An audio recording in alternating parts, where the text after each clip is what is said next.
Good morning, everyone. So glad to be here. And I'm thinking to myself, maybe I can cut my sermon down to about a third of what I prepared, if that's okay with everyone. I'll just see what I can do. How about that?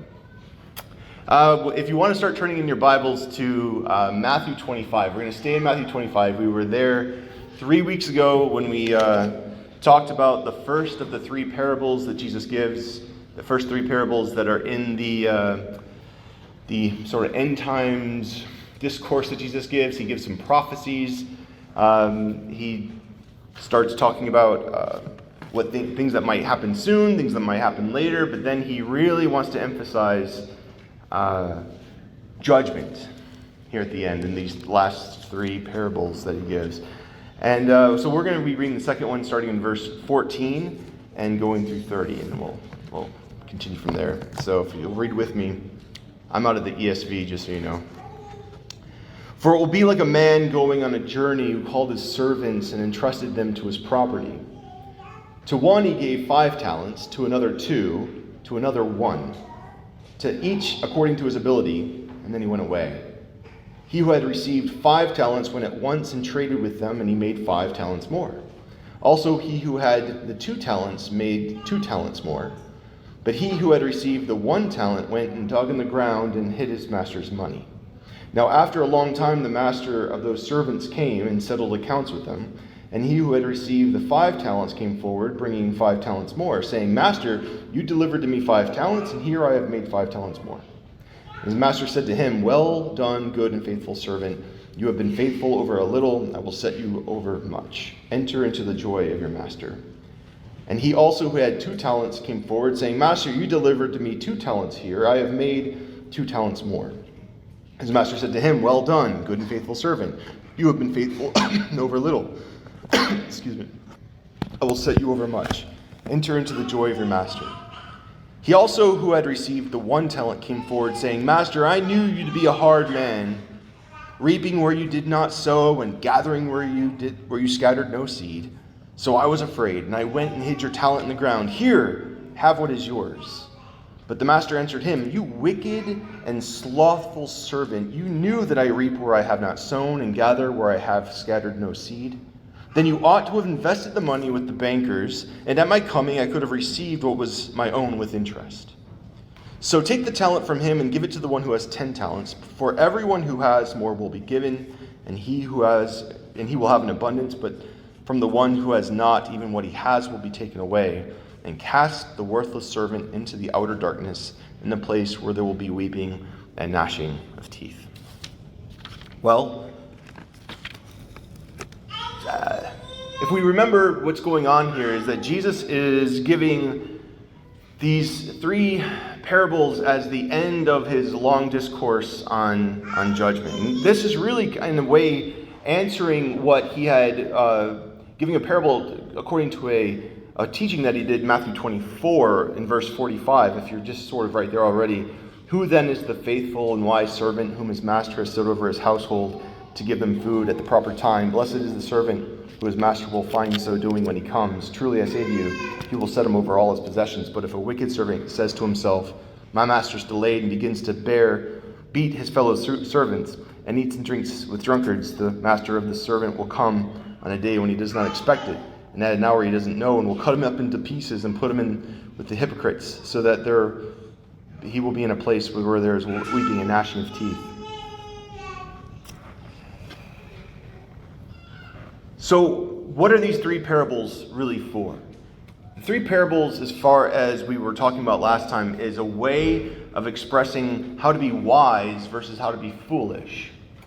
He is, in the tradition of wisdom literature, giving how to be a wise servant in 3 different ways. In the first one, it was how to be wise and not lack preparation in the gifts of God. And in the one that we're reading now is how to be wise and not neglect the gifts of God. And the third one, he will talk about how to not misuse the gifts of God. Everything is his, right? But what we should wonder is, what is he really talking about when it comes to talents? So if we can get out of the way the idea that the talents are actually money. See, talents is a weight measurement of for money. It's a certain weight of money. And if we can just sort of get that idea, because if we follow that train of thought that he's actually talking about how we manage money, then we come to the conclusion that whatever God gives us as far as money goes, if we don't double it, we may be sent to hell. And so we should probably just get that out of the way right away. Some people think that maybe he's talking about natural abilities. In fact, the reason why we have the word talent now is because it derives from this parable that people saw for a long time, that he's talking about our natural abilities and putting them to work. And so they started calling our natural abilities talents. Or maybe he's talking about spiritual gifts of some sort. Maybe he's talking about when the Spirit indwells a Christian and chooses what gifts to give that Christian, that maybe he's talking about something like that, something that's been given as a spiritual gift. What I think he's really talking about can be summed up in the 5-letter word grace. He's talking about the grace that God gives us. And yes, that does take on the form of natural abilities. And yes, that does take on the form of spiritual gifts. But all in all, if you could sum up what it is that grace gives us, he's talking about a calling in life. He's talking about being united to him in love, in a love that grows and multiplies. He gives each according to his ability, and then he goes away. So what we should understand is that the Lord lays our path before us. When we come to him and we choose him and we realize our need for him, we realize that he is the Lord, he has died and risen on our behalf, that we owe all allegiance to him because he is on a throne above all thrones. And we come to him in servitude and bow before him. What's happening actually is that he's not surprised when this happens. When we come to him, he's not saying, oh, you came to me, that's really a surprise. No, he has perfect foreknowledge of everything that will happen. And so it's the opposite of surprise. He actually says to us, I've been expecting you. In fact, I've not only have been expecting you, I've laid out a path for you to walk. I've put a path in front of your feet to get you to the end. And here's a certain measurement of love. Here's a certain measurement of mercy and grace that you need, that is all a free gift. But here's also a certain measurement of suffering and a cross to pick up. And so that cross is not in some way a punishment or anything like that. It's saying, here is a grace to you in sufferings for you to endure on my name's sake. It's for your ability to share in my glory. It reminds me of the story of a man who had not picked up his cross in quite a while. In fact, he just sort of complained every day to the Lord. And he said, Lord, this cross is way too heavy. And every once in a while, you might try to pick it up a little bit. And he couldn't really get a foot, and he just sort of let it go. And he says, Lord, this cross is too heavy. You've made a mistake. And Jesus comes to him and says, I've made a mistake, really? This cross is not your cross. It's too heavy, huh? He goes, no, it's too heavy. He says, okay. And he shows him an arrangement of crosses, all the way, going from small little twigs, all the way to big, massive redwood tree trunk crosses. And he says, okay, now you pick one then. And the man walks over, and he goes over to the really, really heavy ones, and he says, okay, this is absolutely not. Who's ridiculous enough to pick up one of these? This is ridiculous.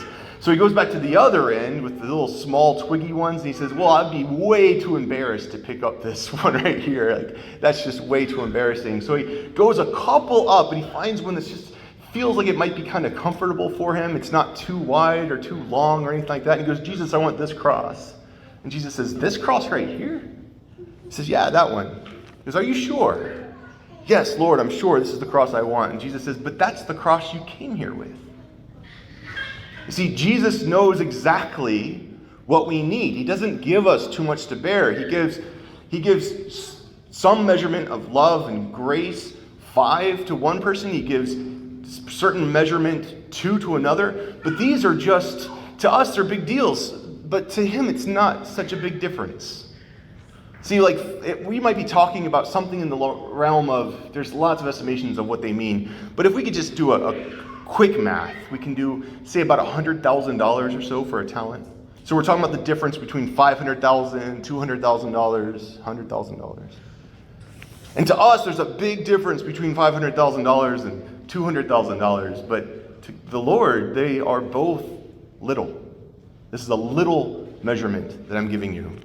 And when you're faithful with the little bit, he says, here, you have been faithful with little, you may have much, much more. Enter into the joy of your Lord. In fact, if you notice, he doesn't actually change any of the words between the rewards of the person who had 5 and was faithful and the rewards of the person that had 2 and was faithful. It's the exact same reward. He gives both of them. And the assumption is that the person that only had 1, if he were able to return something with that 1, he would have been given the exact same reward, because they were all given according to their abilities. But the 2 men trade. They trade with what was given to him. And I'm thinking about, what could this trading really mean?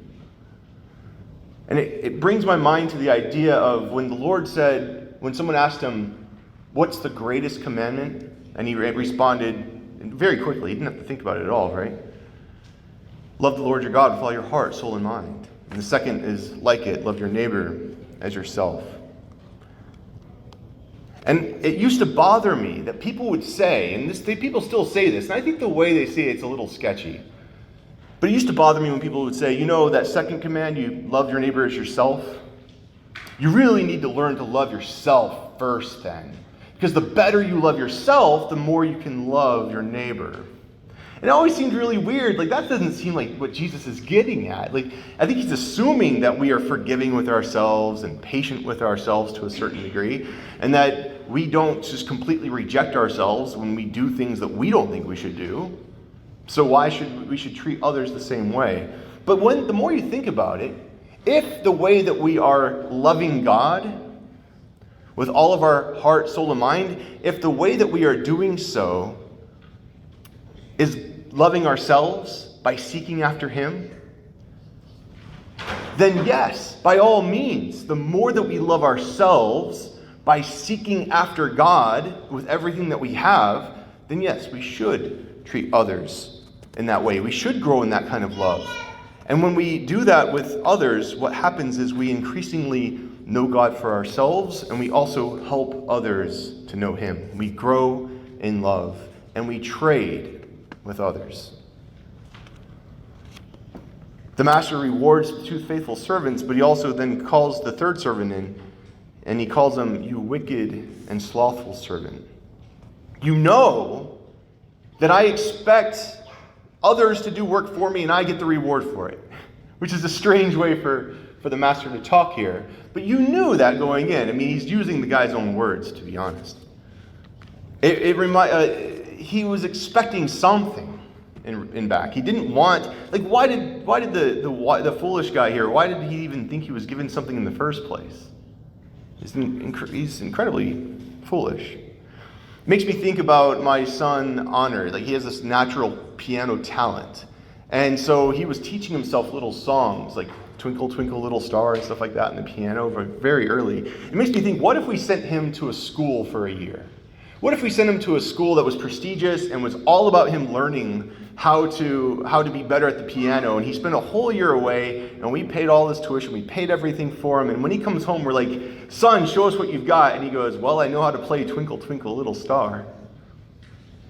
It would be just crushing. We expected so much out of you. We saw your ability from the beginning, and we wanted that to grow. We wanted you to grow that into something that would impress us. God's looking for the little bit that we have to grow. But he says, you should have invested my money with the bankers, and at my coming, I could have received what was mine with interest. And I wonder, this guy was really so adverse to risk. Then what he's pointing out is there were risk-less places or less risk-averse places you could have put what I gave you. I think what he's saying here is, you could have at least joined in with another group of people whose business it was to grow these talents, whose business it was to grow money, or in our case, whose business it was to love others and grow in love, and you could have at least joined in with them and given them what I've given you, and at least some interest would have come back. At least my money, what I gave you, would have been put to work. He's a complete fool. He just buries it in the ground. The master would have been satisfied with very little. He says, take from him that talent, give it to those who has 10 talents. And he says, cast him out into the outer darkness, in a place where there's weeping and gnashing of teeth. I think that in a lot of ways, these parables make us uncomfortable. And I think that's the intention of them. All three of these parables and many other teachings of Jesus talk about a certain warning of judgment that we should be concerned about. And he means it. He doesn't say these things over and over again because he just doesn't mean it. He says them a lot. What I would say is, don't reject the fear or the uncomfortableness that you get when reading these things. I think there's a couple ways that people reject this fear. One, they might say to themselves, Jesus didn't really mean that, did he? He didn't really mean that some of those that receive from him those things will be taken away that we cast out into darkness. He didn't really mean that just because you didn't bring a lamp with you, you didn't bring extra oil with you, as in the case of the 10 virgins, that you won't be allowed in to the wedding feast. He didn't really mean that there's a place of weeping and gnashing of teeth. He meant something else. The other way that people do it to dismiss the fear and dismiss the uncomfortableness is to say, this is a story for someone else. This isn't a story for me. It doesn't mean anything to me. I have certain assurances that just simply could not possibly mean it means anything for me. I couldn't possibly be one of those who are left out. I think that both of those are incorrect ways of looking at it. And here's why. These parables are as we said before, they are in the path of wisdom literature. They're in the path of understanding what's wise and what's foolish. But he's transforming wisdom literature into understanding our final state. And as we know, the fear of God is the beginning of wisdom. So don't dismiss it, go through it. Go through it to begin building wisdom. The second reason is this. That, for instance, as Paul says in Philippians 2, verses 12 and 13, therefore, my beloved, as you have always obeyed, so now, not only as in my presence, but much more in my absence, work out your own salvation with fear and trembling, for it is God who works in you, both to will and to work for his good pleasure. Paul is saying that at times, fear is an affirmation. It is okay to go through seasons, as we do. It is okay to go through seasons of fear and trembling, as awkward as it is. To think, God, am I really on the right path? God, have you really called me? Have I really devoted myself to you? It's okay to go through these moments, to wonder and pray in fear and trembling, because God is affirming his work in you during these moments. He's not rejecting you in these moments. They feel like rejection moments. They feel like, oh, his spirit has left me. Oh, I'm left to die. These are real heavy moments for a Christian, and yet Paul is reminding us these are affirmations that God is working in you. So it's okay. It's okay to go through the fear. Don't shy away from it. Don't reject it. Work through it. Well, I'm going to leave on that note if I can. Can we be of help to anyone today? Does anyone have some talent under the bed that needs to be dusted off and brought forward and ask and need prayers as far as putting these things to work? Is there anything that you want to bring to us? We can do it now during the final song. We can talk about it later. That's fine. The love of God is good. The love of God is working. It is potent. It will not fail. Put it to work. That's what we were here to do. Let's stand and sing this song.